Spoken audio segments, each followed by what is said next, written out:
Hi friends, if you've clicked on this video, then perhaps you are sober curious, newly sober, and you just like watching content about other people's stories. In this video, I'm gonna just talk about the first 30 days of quitting drinking and what that was like for me. And hopefully you can relate to some of the things that I said and take some of the things that I experienced and apply it to your own situation. So if you're new to my channel, hello, my name is Jamie and I'm a nurse. I've been a nurse since 2006. Currently I am a professor and I have a doctorate in nursing practice. And if you watched my previous video on why I quit drinking in the first place, you will know that I did all of this while, drinking large amounts of wine and why I made the decision to quit. But in this video, I'm going to talk about that first 30 days. And so let's jump into that. In my last video, I talk about why I decided to quit drinking. And then I ended the video with that last glass of wine that I had with my mom. And I had told her I'm not drinking anymore. And for me, telling my mother that I was going to quit drinking was basically sealing my fate, if you ask me, because I wouldn't have told her if I didn't know this is what I was gonna do moving forward. And also once I told her, I mentioned in my last video that I grew up in an alcoholic family, and in growing up in an alcoholic family, my dad, I mentioned already that I didn't want to share any of his stories because that's his tale to tell. But the tale that I can tell you that I experienced was that he would go to rehab or quit drinking and relapse and relapse and relapse and relapse. And so for the family, it becomes very stressful. You're always wondering, you're always walking on eggshells. You don't want them to slip back into bad habits and patterns and, get hurt or hurt others. And so I knew in telling her this that I did not want her to worry. I did not want to put my family through kind of what we had been through.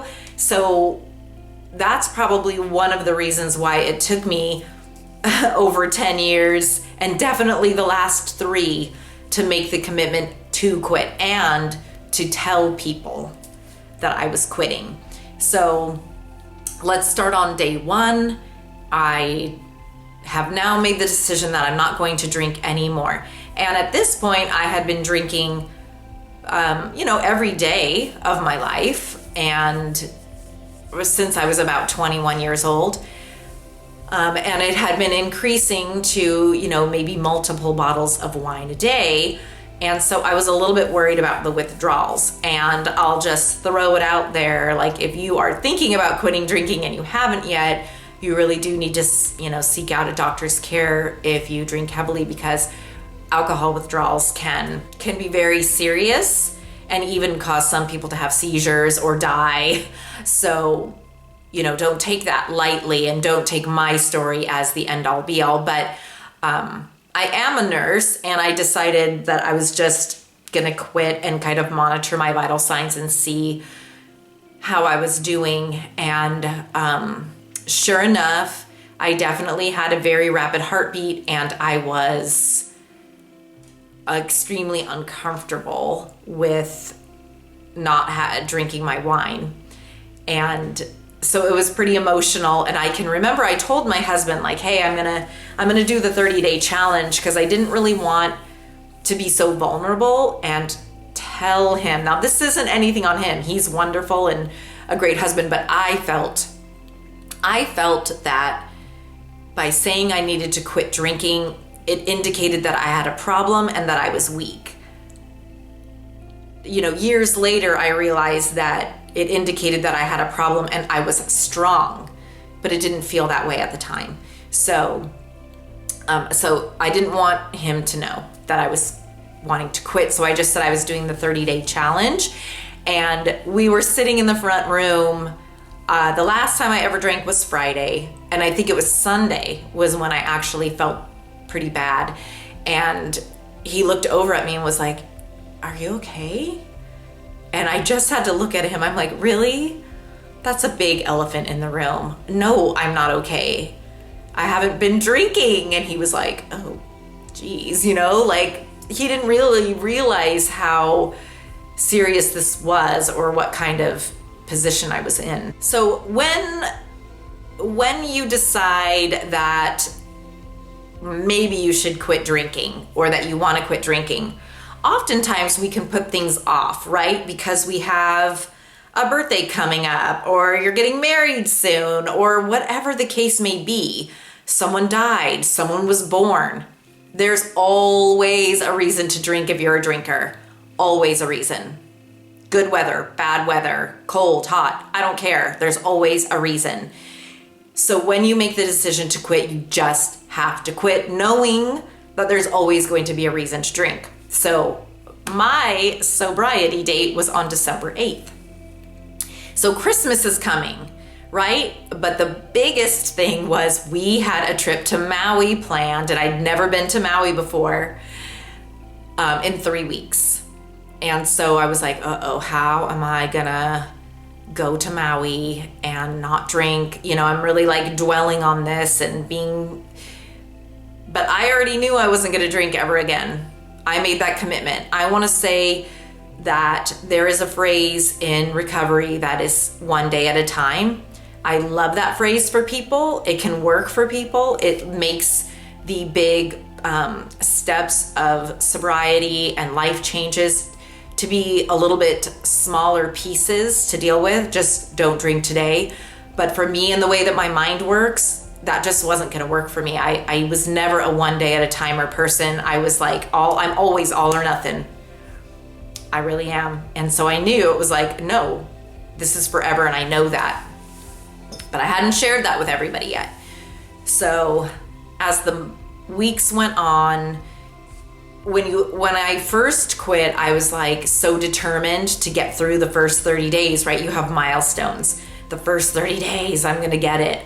And as we got closer to the Maui trip, I remember my husband saying, "Well, when we go to Maui, you're gonna drink when we go to Maui, right?" And again, I'm not saying anything negative about my husband. He wasn't in any way pressuring me or not being supportive, because I really wasn't sharing what I was going through. But that's when I decided to tell him the truth. And I said to him, "You know what? I wasn't really doing the 30-day challenge. I have decided I'm not gonna drink anymore." And you know what he said to me? He said, "Good," because that was getting out of control. What? And he's just so remarkable, because he never said anything to me ever. And I had no idea that he was seeing it. And I guess he just kind of didn't want to interfere and knew I would figure it out. But yeah, so just, know that your family members do see you. If you think they don't, they do. So after about the second week, I started to feel so fatigued. I was so tired. I was so exhausted. And so I had to look that up and research why this was happening. And what I found was interesting was when you basically assault your body with alcohol every day, it's in almost like a survival mode where your liver is just working to filter out that alcohol and not doing anything else. Well, after a few weeks had gone by, then it was almost like all of the damage that had been done by drinking that much for so many years was now able to be repaired. And so I was healing my body, and it was taking so much out of me. So in that first 30 days, you need to be ready to be so exhausted and tired, and just let yourself sleep and sleep and sleep. And you know that when you are drinking, alcohol disrupts your sleeping pattern. And so I had read that you'll sleep so well when you quit drinking, but it did take about a week for that to actually improve. In fact, I couldn't sleep at all for like the first week. And then after that, now I hit the pillow and I am out all night long. It's gorgeous, but Yes, so I got so fatigued and I just had to sleep all the time. And I was just blown away by how, while in survival mode, I almost felt better than now that I quit drinking. I felt ill. I was so exhausted all the time, and I really just had to be very gentle with myself. I was taking vitamins. I was trying to hydrate really well and allowing myself to rest.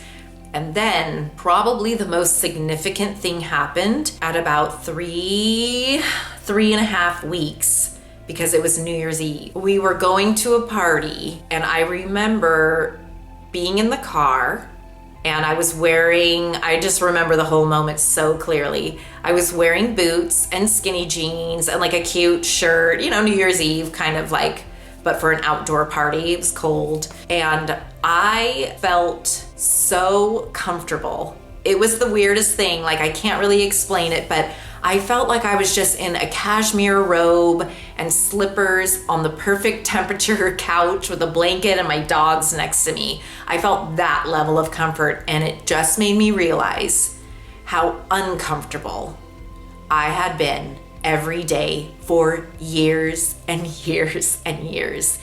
And I held on to that moment for the rest of that first year. Anytime I felt shaky on my decision, anytime I felt like I might slip, I thought, remember that feeling that you had in the car?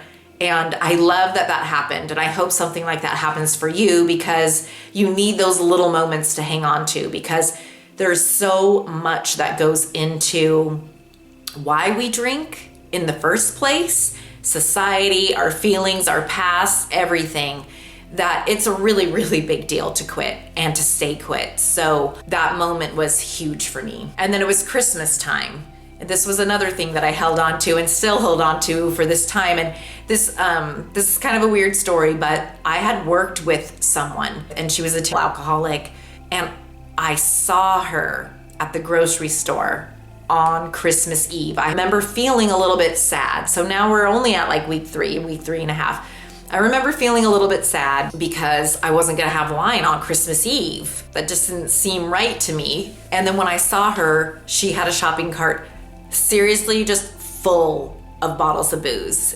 And when I saw that and I saw her, I felt like, there's another sign, Jamie, that you're on the right path. You're on the right path. Like, you don't want to end up like that. But yeah, I didn't want to end up like that. So those things were the things that I really held on to. So if you are struggling with your decision to quit, or you've quit a number of times and you're watching this video because you're like, how can I get through that first 30 days?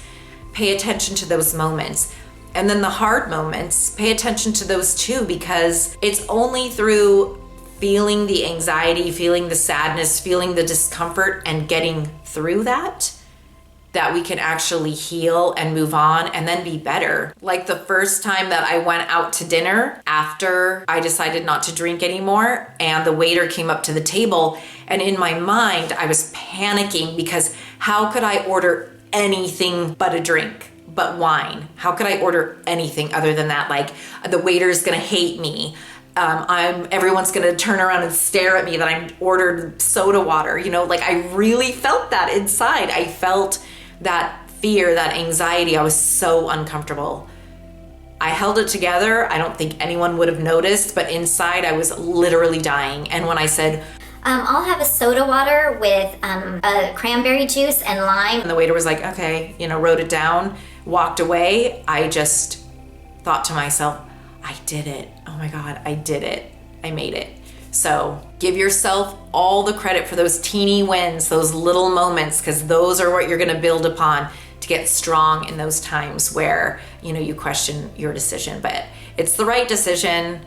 It is the right decision. If you want to see what tools I used to maintain my sobriety and how I got through the first year, click on this video, and I'm going to share with you the books I read, the social media sites that I followed, and the one trick that helped me so much in that first year.